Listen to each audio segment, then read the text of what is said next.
አንድ ጥያቄ ልጠይቅሽ። ብዙ ነገሮች በህይወትሽ ጥሩ ሆነውልሽ እያሉ ልብሽ ባዶ ሆኖ ተሰምቶሽ ያውቃል?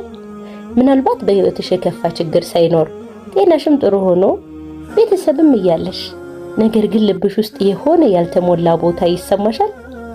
እና ይሄ የሚሞላው ደግሞ ምንድነው ብለሽ አስበሽ ታውቂያለሽ እህቴ? ገንዘብ፣ ዝና ወይም በሰዎች መከበብ ወይስ ሌላ ነው ብለሻል? ዛሬ ይሄንን አብረን እናያለን።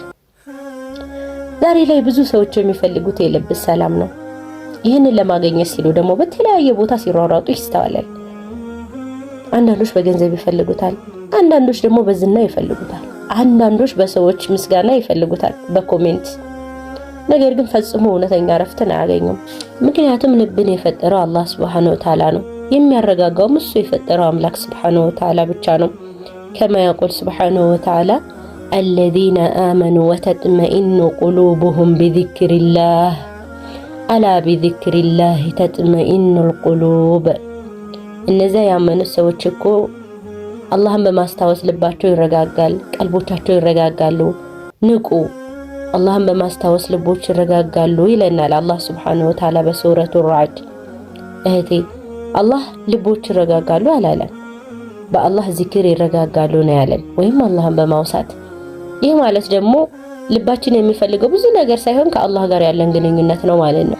አላህን የሚያወሳ ሰውና የማያወሳ ሰውን ምሳሌ ሐቢቡና መሐመድ ሰለላሁ ዐለይሂ ወሰለም ሲገልጹልን مثل الذي يذكر ربه والذي لا يذكر ربه مثل الحي والميت ይሉናል።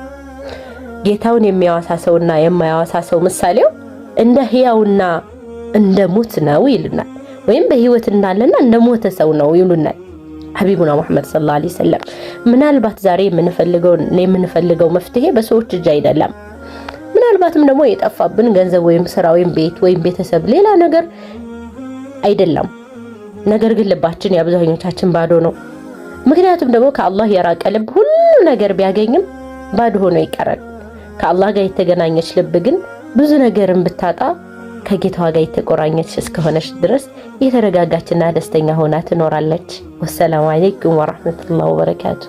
تبسمت الحياة لنا بحب ومن الله إذ جمع القلوب.